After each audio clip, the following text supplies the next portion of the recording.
he's been having a heck of a time financially, and him and his wife. And he had just gotten out of the hospital, called somebody that's supposed to be a brother, and asked for help.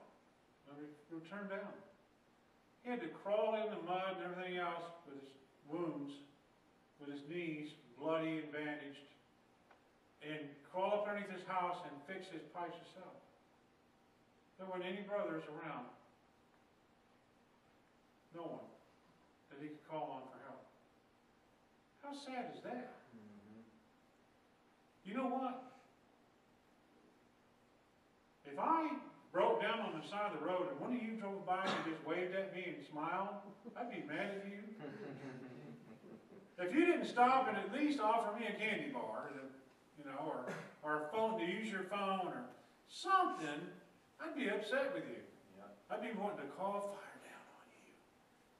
Lord, how about now? Get them now. Make them have a blowout. You know, I'm being funny, but you know, we wouldn't do each other that way. But how about the strangers?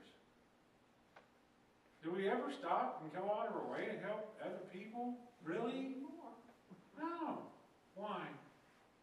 Because we're worried about it. We worry about ourselves, don't we? Well, not safe for one thing.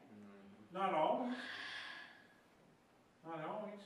But let me just ask you, how hard would it be for you to simply say, Father, now, you see that person up there, Lord? Your word says that I'm supposed to try to be kind to strangers. For sometimes we're entertaining angels.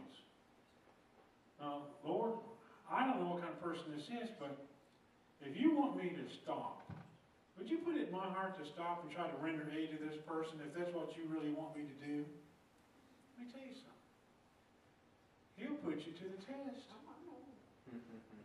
He'll try your faith. But be sure you're ready to be tested and to follow through with your part of the deal. God bless you. Love you all. And I want to love you more. I really do. I want to love you and I want to love all people the way He loves us. Don't you?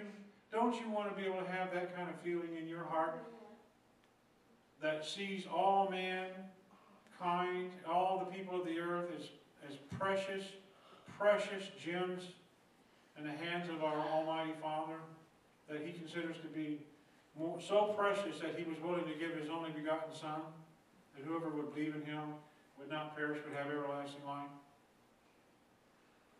We need to be that way. We need to have that mind. And if we don't, we need to continue to seek the face of the Father and ask Him, why don't we have that mind? What areas of my life am I hanging on to? And am I not allowing you to be the master of? Am I worried about my finances so I don't give charity? I've got to have that new satellite dish, Lord.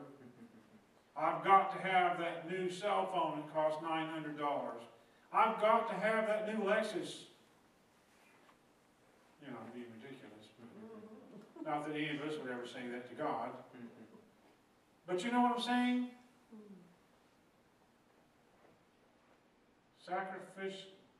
People that follow Yeshua love sacrificially. And that means giving of your time and of your finances, of your heart, whatever is needed. And since you guys are tired and like being polite,